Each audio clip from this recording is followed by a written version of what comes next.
Hi, and welcome to the She's a Christian podcast. I'm your host, Louise, and this podcast is going to be brought to you every single week. If you're a Christian and you're looking for some great community, then we hope that this podcast makes you feel like you've nipped round to your pal's house for a cup of tea and a chinwag, and that you go away feeling even more excited and more aware of God's goodness, His love for you and His protection over you.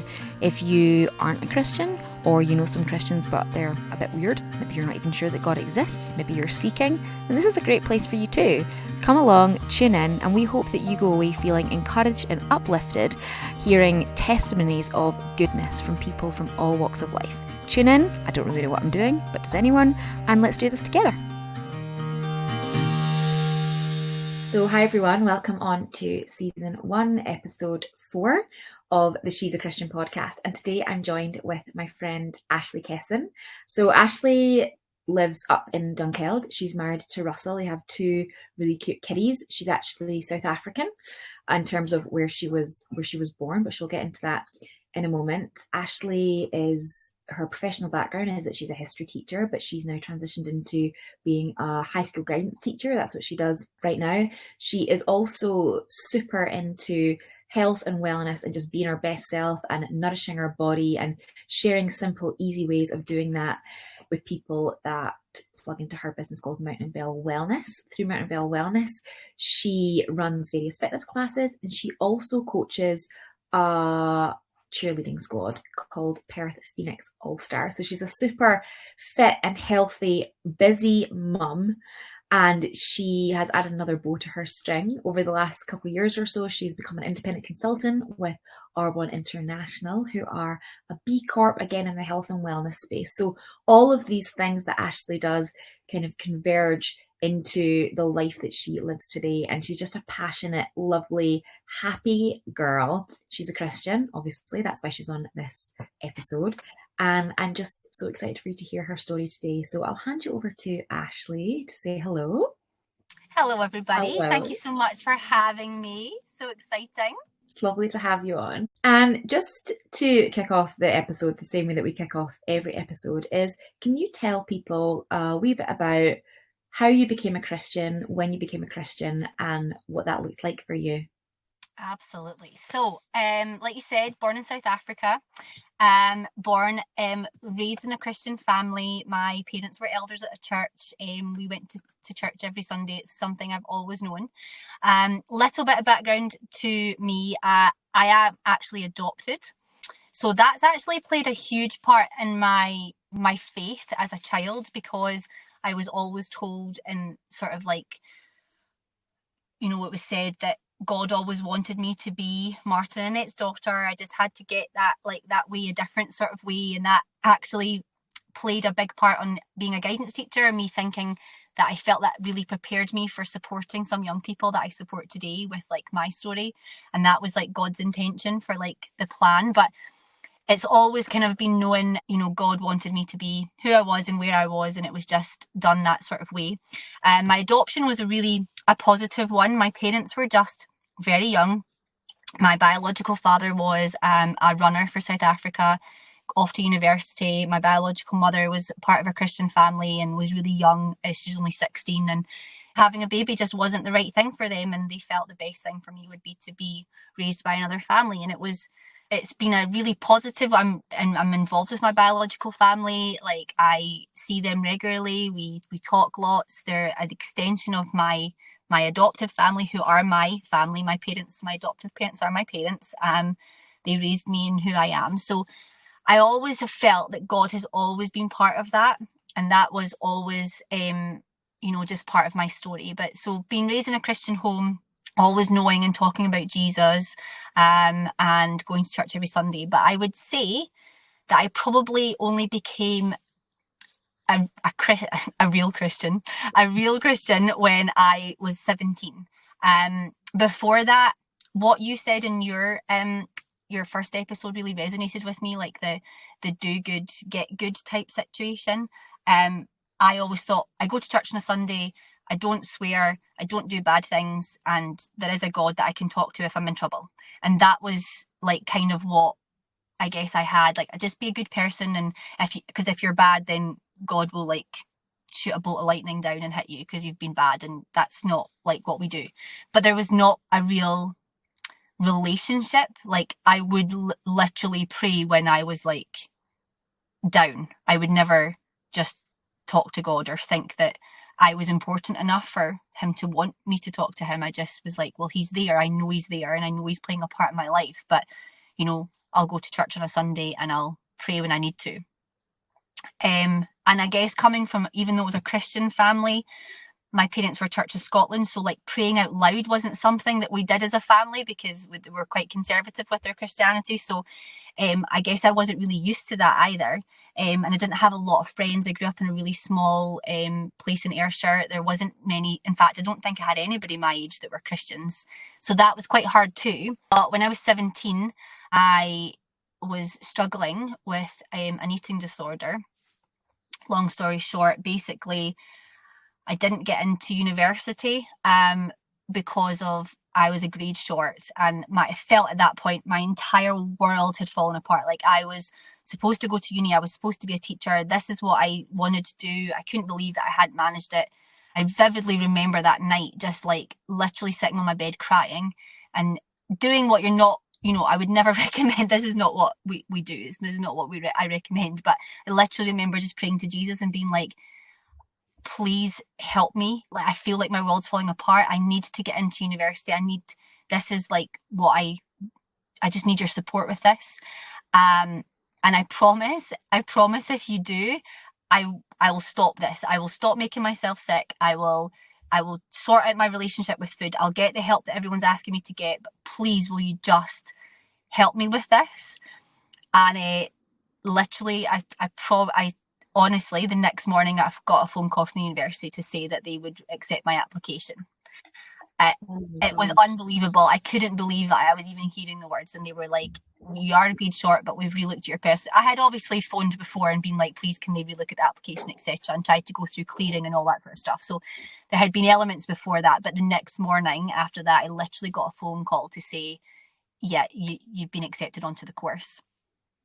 And at that point I was like, okay, there is way more to this Christian life than going to church on a Sunday and like just thinking, like, knowing there's a God there for like some of it. I was like, right, he has me. He's listening. He actually hears me when I talk to him. And at that point I was like, oh my goodness, I just want to like investigate this so much more. And so then when I going to university as well was amazing, because I joined the Christian Union, and suddenly I was surrounded by all these people that also believed in God, and I was learning so much, and I was just like, it was just unbelievable. So for that point, I'd say that point, 17, was when I was like, okay, this is what a relationship with Jesus looks like. This is what everyone talks about being like, the light in your eyes of like being, you know, having something different because you have this faith and you have this relationship with this Father. But yeah, that's how I became a Christian. And I know you touched on you had an eating disorder, which is, I'm sure, absolutely horrendous thing to go through. And after you had that chat with Jesus and he made himself very real to you and interested in what you were interested in, which was university, I think, particularly as a teenager, we can think, you know, he's more concerned with, like, he's got bigger fish to fry than my issues.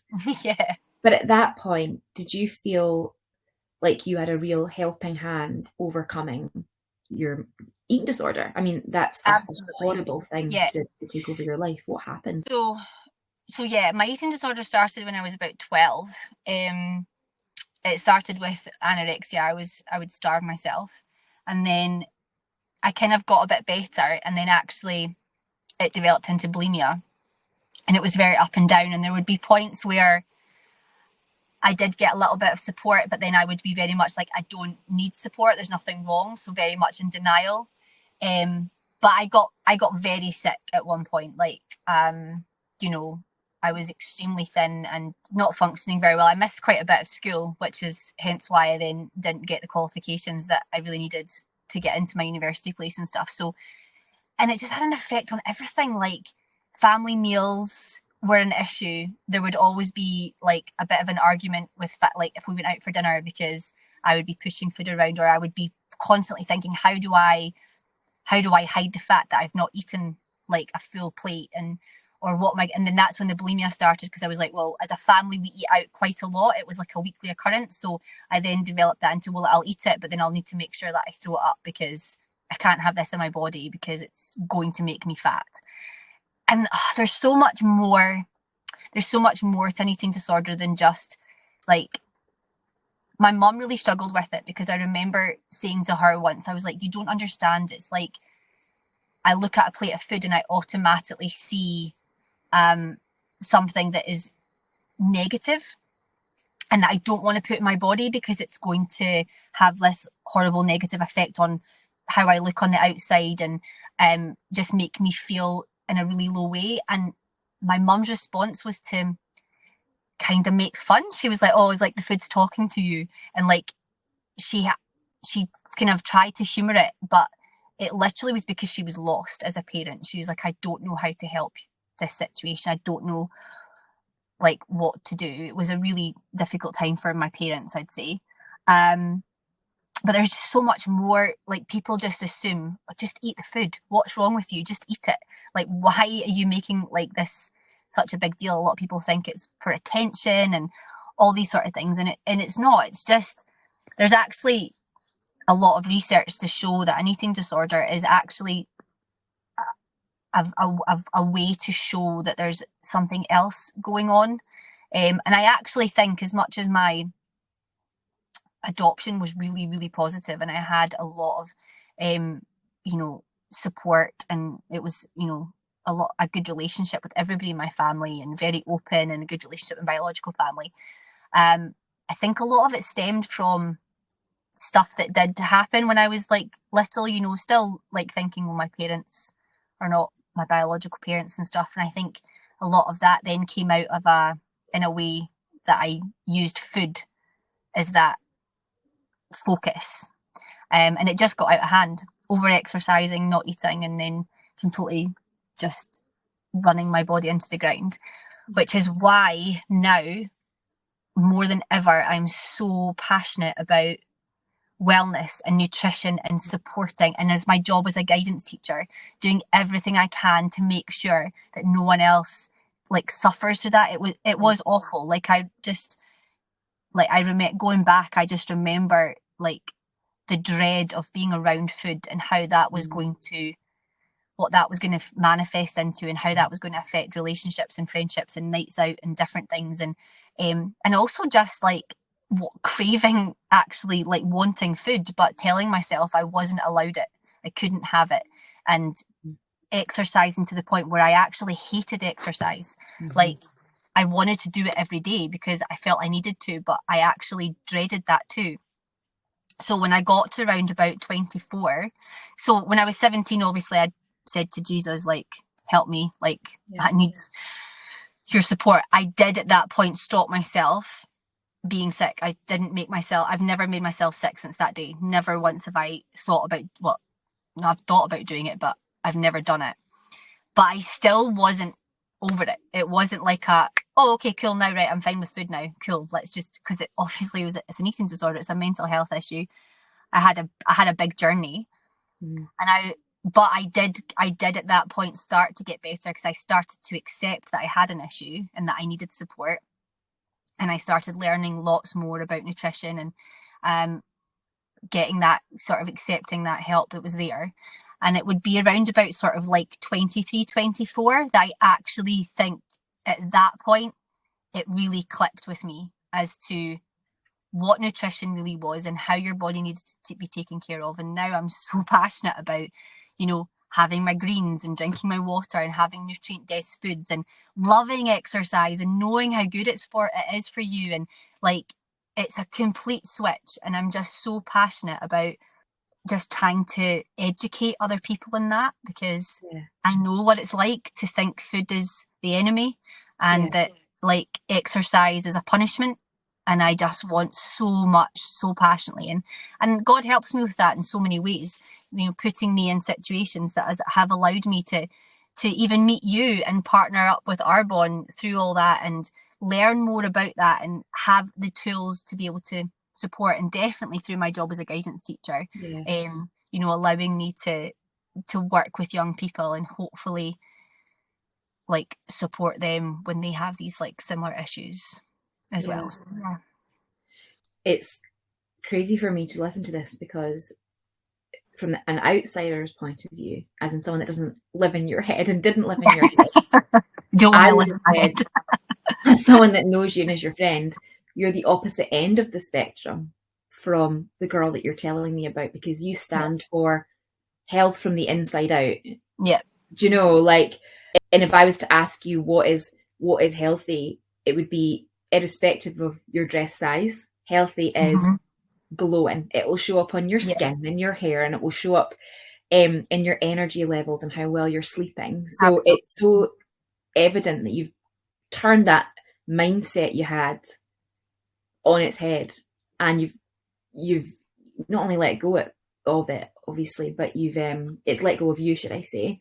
Yeah. But what you stand for now is like a really holistically healthy life.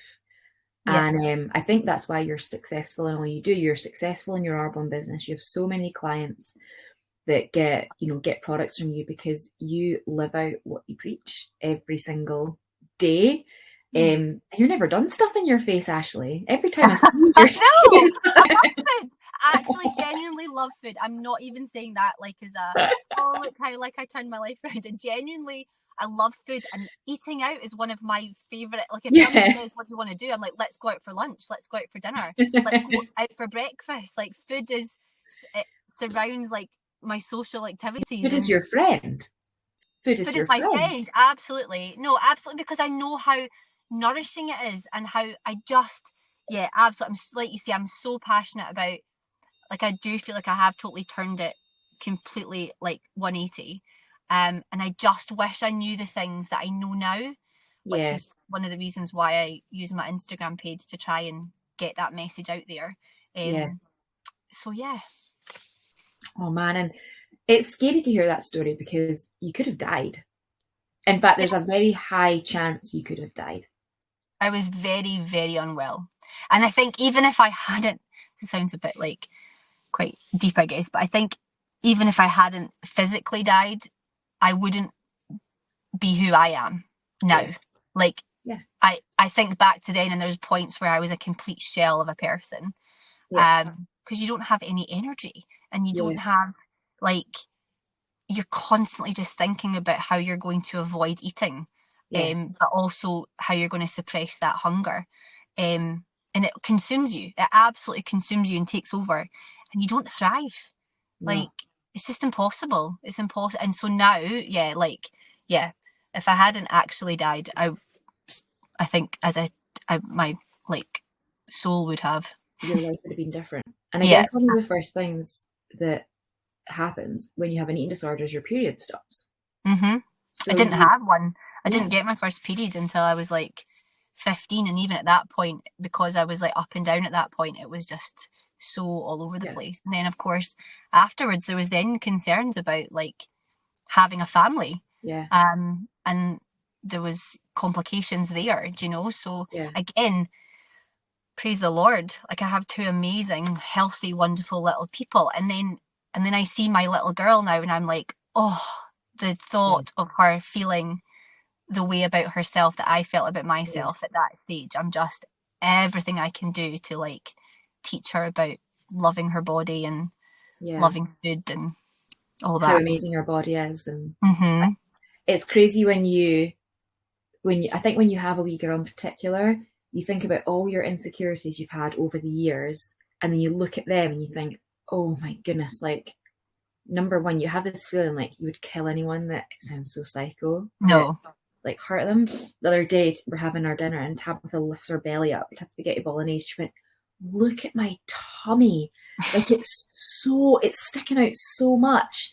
And I was like, isn't that amazing, Tabitha? Isn't it amazing that your tummy stores all that food and your body's taking what it needs, and then it will just go down? And I was like, because your body's so cool. And then she was like, look at my big fat tummy, it's so cool. And then Joseph was like, it's really cool. I was like, that's so cool. Because you just want them to just never never be insecure, just always be like in Absolutely. awe of what their body does, and all the rest of it, and have that kind of Well, bulletproof. they're at a stage, aren't they, where everything is just, the world is still so magical, and they get so excited about like the simplest little things, and you just think, oh, stay that way. I Just stay that way. know. It's so amazing that you still just look at the world in so much awe. I know, So it's the absolute best, and I have a 45-minute journey to school in the morning and back, and it just makes me laugh what they come up. Yesterday morning, yes, so today's Tuesday. Yesterday morning, we got in the car, and we had to de-ice it for ages. And Joseph goes, "Vix, whoa, this is the coldest autumn in a long time." And it's almost as if he's like, back in 1992. back in the day, back in my day, we did not have Octobers like this. It's just so funny what their wee minds come up with. And then we're driving past a field, and Tabitha goes, "I don't believe it. There's a tiny, tiny black cow in that field of sheep." And it was a black sheep. And I was like, "No, I think it's a sheep." She goes, "No. It is a tiny cow." And she just, I don't know, I just love their wee minds and the chat they come up with. And don't get me wrong, sometimes they fight for 45 minutes and I've absolutely lost the plot by the time I get to school. But yeah, I just love those little nuggets. It's just precious, aren't they? I've set up an email address, and I send the kids an email from my email. I try and do it most nights. About this, yeah. And I say like, "Hey, like today's Tuesday, Tabitha said this, Joseph said this." I know. All in an email waiting for them when they're bigger. I know, it's so good. In fact, the funny thing was, I actually had a group chat with two of my best friends the other night. I don't know why we've never had a group chat before, because we've been best friends for 20 odd years, but we decided to send one up the other day, and we were chatting, and then they started talking about things that I used to say at uni that were just like ridiculous. And I'm like, guys, you should have written them down, because now there literally was like one every day, and you've now forgotten what they all were. Like, we should have I could have made a book out of that, like things that Ash says that like just make no sense whatsoever. Daft things. Yeah. So yeah, going on from your testimony about how you came to faith and when Jesus really showed up for you and got you through a time where, I guess, looking back, you can see that in that moment he came and met you at your level, which was, as you say, it probably wasn't a good mindset to have of Jesus, but you do this and I'll do this. Yeah. But that was the start of the puzzle piece of you keeping your word and getting well. Yeah. And learning. Years, beginning to learn about what was going on in your head. Yeah. You're alive, right? You've got two kids, your body's working, like by God's grace, all of that. Moving on from that, what do you think are some preconceived ideas? Because you had some of them yourself, even though you were a Christian, but that people have about Christianity or what the Christian faith is. Yeah, so definitely, like obviously the preconceived ideas I had was that you go to church on a Sunday, you try and be the best person, you don't do bad things, or God will strike you down, basically. And I'll get to heaven if I just keep doing good stuff. If I'm just a good person, I'll get to heaven. But it wasn't until I went to university and immersed myself in properly reading the Bible, not just listening to a Sunday sermon and that being it. Reading the Bible and really understanding what a journey and a faith is, and like having a relationship with Jesus is so different to like. And I always say to people, I say to my friends, like, I'm not religious. I'm not a religious person. I have faith. I believe in Jesus, and I have a relationship with Jesus. It's very different to what what I think people perceive to be Christianity, which I think is religion, which I think, like you were saying in your first one, it's very, I don't know. I remember being at uni with one particular person who had been part of the SU and then kind of like drifted away. And I remember meeting up for coffee with her, and I was like, "Oh, how come you're not coming to like Christian Union anymore and stuff?" And she's like, "Oh, I just don't agree with the message." And I was like, "Well, what don't you agree with?" And she's like, "Well, we're telling people that about being saved and stuff, but we're not telling the truth. And the truth is that if they don't believe in Jesus, they will go to hell. You will go to hell if you don't believe in Jesus." And I was like, well, that message is really not a friendly one. And it's really not going to get people like, oh, cool, right, I'll come to your group and learn more about Jesus, because if not, like, I'm going down to the depths of the earth into the fire pit here. Like, that's not what Jesus wants us to be. Like, he doesn't want us to go about telling people, believe in me or you'll suffer, because that's not what he wants. He wants you to love him and follow him, because like, that's your chosen path and that's your calling, and you have an understanding, and because he loves you and he wants you to love him. Not because if you don't love him, you're going to suffer. So I think there are a lot of preconceived ideas around that, like, you know, and again, I think, and it's been said before on the podcast already, like, I think a lot of people think if you're a Christian, you're this goody two shoes, that nothing bad happens in your life, you know, everything's perfect, and you judge everyone else that's not a Christian. I think that's a big one for me. Like, you judge me because I don't live the Christian lifestyle. But I'm just like, there is no Christian lifestyle. For me, like, it's a faith and a relationship with God, and he's with me through the hard times, through the dark times, through the amazing times. And the thing for what it is for me is that no matter what is happening in my life, no matter the drama that's going on or the blessings that I'm showered with, like, it's all because of Jesus. And that for me is what my faith is. And that I always say, and there's kind of stuff going on at the moment, not bad, like good stuff, but decisions that need to be made in my life. And my friend, who isn't a Christian, she's my best friend, and she comes to church with me and stuff, but she's, you know, she's not a Christian, but she said to me, like, Ash, what do you always tell people? And I was like, what? She went, when we're going through difficult times, even when we're not, even to me, when we're going through, you always say, everything will work out because Jesus has you. It's fine. Why are you stressing? God has this.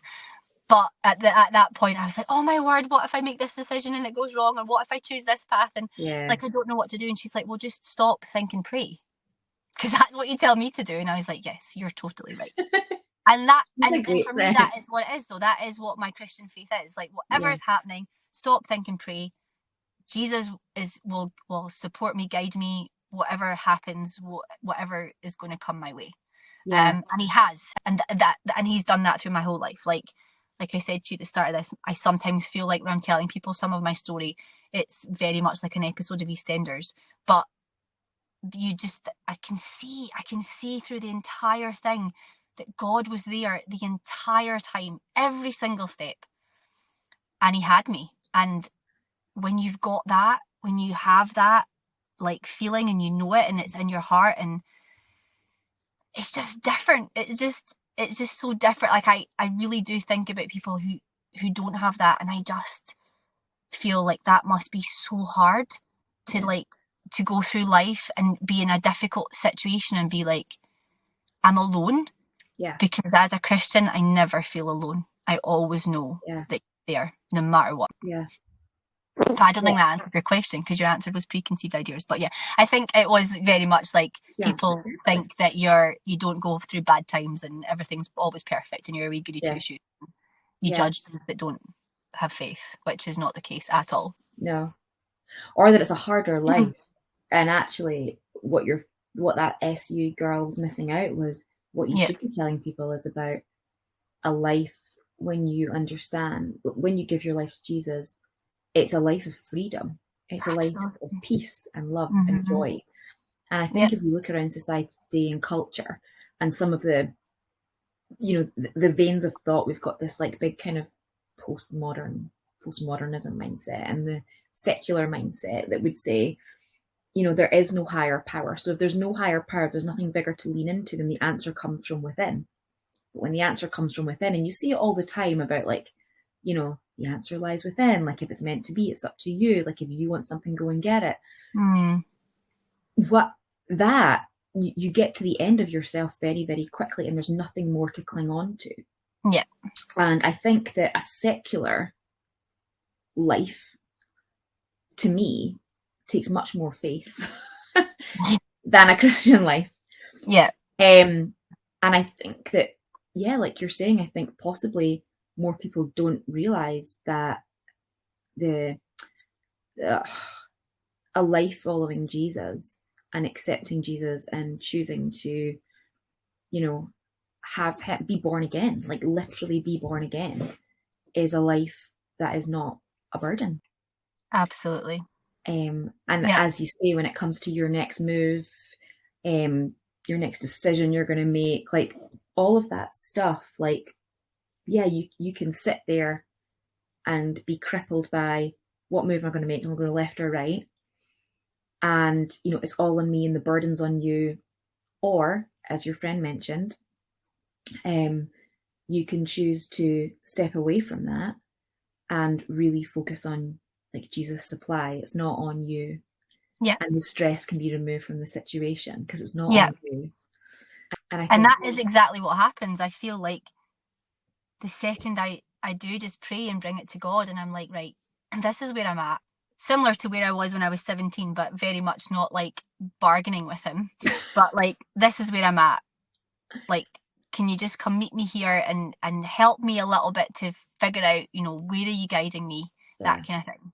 And it leaves you the stress. Like, I'm not saying, of course I get stressed. Of course I get a little bit worried, and I'm like, did I hear him properly? Is that really what he's saying to me? But it does like have this totally lifting effect of, no, I brought it to God, and it will all be, I've got him. So you follow the peace. That's all I use. Yeah, absolutely. That peace just overcomes for sure. Oh, well, listen, you have somewhere else to be right now in about 4 minutes. Busy lady. I've left my baby in a high chair watching Miss Rachel. Oh. She taught her to say mama. But thank you so much for being on here, Ashley. And I know that this thank you for having me. So many people. And if you want to go and follow Ash and see what she's doing, she does some really fun reels and content. She does workout classes. Ashley, where can people find you? So the best place to find me is on Instagram. So it's Innerwell with Ash. So I used to be Mountain Bell Wellness, but we changed it to Innerwell with Ash. And it's just like loads of sort of mum content, like family life, exercises, a lot about my nutrition, some of like the meals that I cook now and things like that. So it's just, bit of fun over there, but that's the best place to find me. Yes. And people can reach out to you if they want to get on a nutrition program, if they want to absolutely about any although I do stuff with Arbonne qualified in nutrition as well. I did a diploma in nutrition, and I'm a PT and fitness instructor, all qualified, so I did all that. Happy to help anybody in that situation that needs a little bit of support or whatever. And there might be people that listen to this who are struggling with their own eating disorder and distorted eating, and food isn't their friend right now, and I'm sure you'd be someone great that can have a chat with him about that. Absolutely. And make some reach out.